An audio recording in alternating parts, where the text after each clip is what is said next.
Why did Prussia lose Poland after the Napoleonic Wars? If you are victorious in a conflict, any territory that you have previously lost will typically be returned to you right away. However, despite the fact that Prussia had been on the victorious side of the Napoleonic Wars, during which France had been beaten and conquered, the fact that Prussia had previously lost this land in 1807 was never made up for. The fact of the matter is that it was transferred to Russia. In light of this, the question arises, why? Why did Prussia end up losing this land despite the fact that it had come out on top? To begin, several coalitions developed to fight Napoleon while he was exploring Europe. These coalitions were created during his journeys. Despite the fact that the coalition did not do particularly well, the Prussians filed a peace petition not long after Napoleon had captured Berlin. According to the terms of the peace treaty, Prussia was required to relinquish all of these territories, with this substantial portion at this location being transferred to the Duchy of Warsaw. Since Prussia, Russia, and Austria partitioned Poland and Lithuania at the close of the previous century, this is the first autonomous Polish state that is now in existence. Following a period of 7 years, Napoleon endured defeat. Then, once more, a year later, France was overrun, and it was no longer in a position to dictate its own borders, let alone those of Prussia. Therefore, why was it that once the dust had settled, a portion of Russia's Polish provinces remained a member of the Russian Empire and had not been returned to Russia? First and foremost, Sweden was the most evident of the reasons. As a result of the defeats that Prussia suffered in the year 1807, its position within the coalition was eroded. As a consequence of this, it did not achieve the same degree of respect that it had previously had.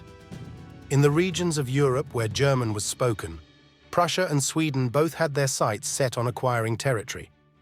In addition, if Prussia expended an excessive amount of political goodwill in an effort to reclaim Poland, then Sweden would be left with a stronger presence in the immediate region. Second, Russia was occupying the territory, which was the reason for the conflict. During the process of driving Napoleon back to Paris, the Russians had successfully taken control of the Duchy of Warsaw and placed it under the rule of the military. On the other hand, the prospect of Prussia engaging in yet another major war that it would almost certainly lose did not exactly excite the country. Since this was the case, there wasn't much that they could do about it. On the other hand, this does not mean that the Russians did not want to pay Prussia for the loss. It was known to Emperor Alexander that Prussia had a legitimate claim to the territory. This meant that, in exchange for Russia gaining control of Warsaw and the heartlands of Poland, it would provide backing for Prussia's push into the western region. In a way that was beneficial to both parties. It meant that Prussia would lose a significant portion of its Catholic Polish-speaking people, and it would be able to replace them with the more prosperous German-speaking Protestant communities that were located to the west of the country. A pleasant benefit for Austria was that it would strengthen Prussia's dominance in the emerging German Confederation at the expense of Austria. This would be a win-win situation for both countries.